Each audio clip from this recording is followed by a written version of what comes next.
Internet, batatas fritas e ar-condicionado. Essas são as 3 principais invenções pessoais de todos os tempos.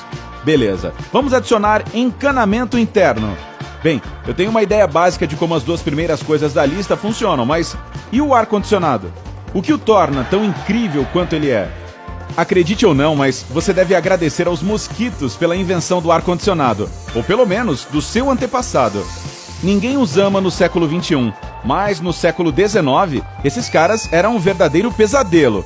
Eles carregavam diferentes infecções, como a malária. As coisas eram especialmente ruins em áreas pantanosas da Flórida. O médico e inventor local, o Dr. John Gorrie, estava tentando encontrar uma maneira de drenar os pântanos. E enquanto ele estava fazendo isso, teve essa ideia revolucionária em 1841. Ele percebeu que o problema estava literalmente no ar. Então, esfriar o ar poderia ser a solução. O Dr. Gorrie organizou o transporte de baldes de gelo de lagos e córregos congelados no norte do país para quartos de hospital na Flórida. Funcionou, mas foi super desafiador logisticamente, então ele teve uma nova ideia.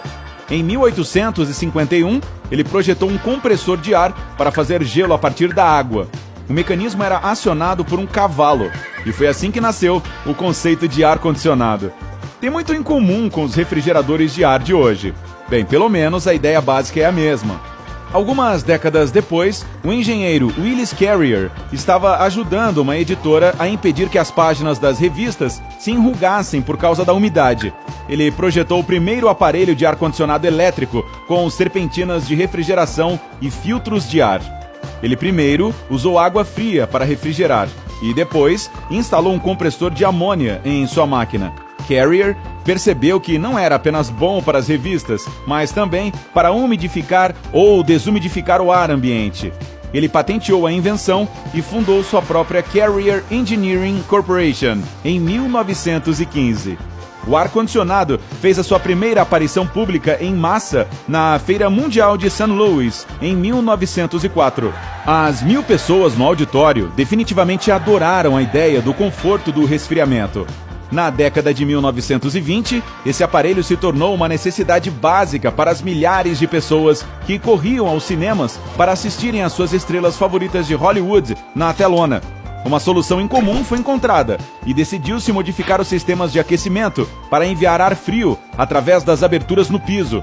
Mas agora, os lugares mais baixos estavam congelando e os mais altos ainda pareciam muito quentes. Foram necessários alguns ajustes, mas no final, o problema foi resolvido e o Metropolitan Theatre de Los Angeles conseguiu o primeiro sistema público perfeito de ar-condicionado. Era bom o suficiente para edifícios públicos, mas ainda era muito grande e caro para residências. Demorou mais algumas décadas para os engenheiros projetarem algo perfeito para casas particulares.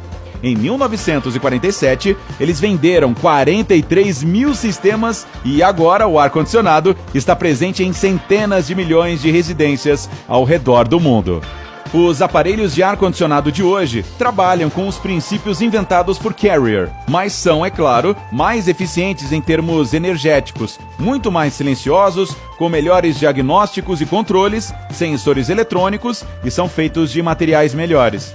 O que eles fazem é transportar energia térmica da casa para o exterior. Eles alteram a temperatura interna, tornam o ar mais úmido e melhoram a sua qualidade. O refrigerador de ar possui 2 partes ou unidades básicas, a unidade externa e a unidade interna. Existem 2 cenários possíveis. Você pode ter um ar-condicionado ambiente ou um ar-condicionado central. O modo como eles funcionam é basicamente o mesmo, exceto que se você tiver ar-condicionado central, há apenas uma unidade interna e uma unidade externa. Esse tipo de ar-condicionado refrigera todos os cômodos ou as peças que você acredita serem de maior importância e está disposto a gastar para mantê-los frescos. Vou falar sobre o ar-condicionado do tipo central, porque é esse que eu tenho. Então, vamos lá fora para verificar a unidade externa. Ela difere de modelo para modelo e de marca para marca, mas em geral parece uma caixa com um ventilador na parte traseira ou na lateral da sua casa. Em apartamentos maiores ou prédios de escritórios, essas caixas se aglomeram como pássaros, exceto que não são tão fofas. A unidade externa consiste em um compressor, uma serpentina do condensador e um ventilador. Outra parte vital nesse processo é o refrigerante. Ele viaja por todo o sistema, conecta a unidade externa à unidade interna e, tecnicamente, não é um detalhe, mas o fluido de resfriamento. O calor do ar dentro da sua casa se mistura com o fluido refrigerante e se move pelo compressor para a serpentina externa. Uma coisa interessante sobre o fluido refrigerante é que ele pode passar do estado líquido para o gasoso.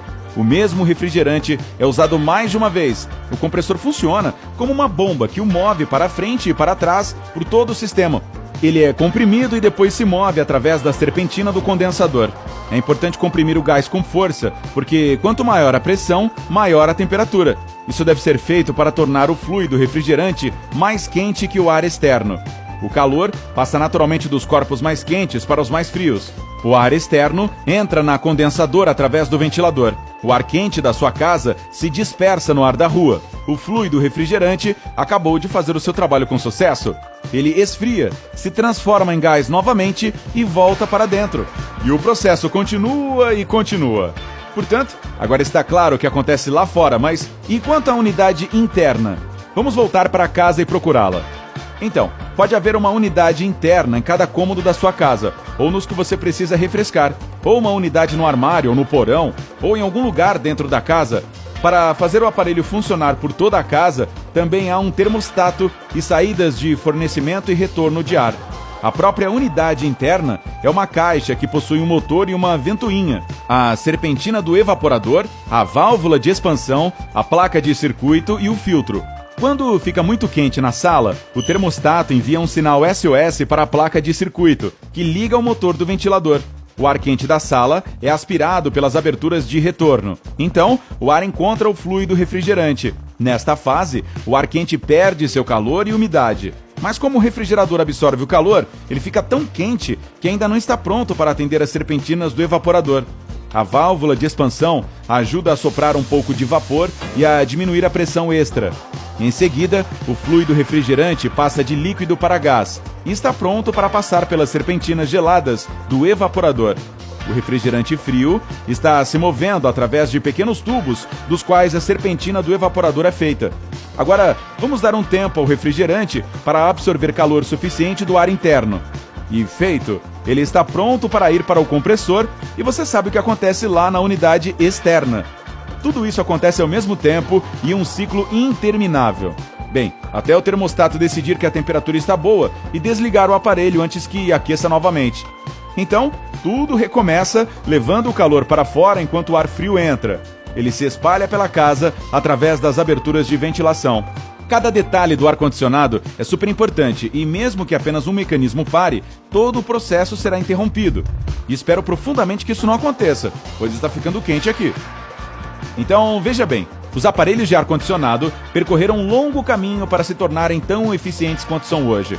Mas o progresso nunca para, e os cientistas estão trabalhando em novas tecnologias para tornar os refrigeradores de ar mais eficientes em termos de energia, ecologicamente corretos e com melhor aparência, tanto por dentro quanto por fora das residências. Ei, isso não causou um calafrio na sua espinha? Não? Tá legal. Ei, se você aprendeu algo novo hoje, dê um like no vídeo e compartilhe com um amigo. E aqui estão alguns outros vídeos legais de que eu acho que você vai gostar. Basta clicar à esquerda ou à direita para permanecer no lado incrível da vida.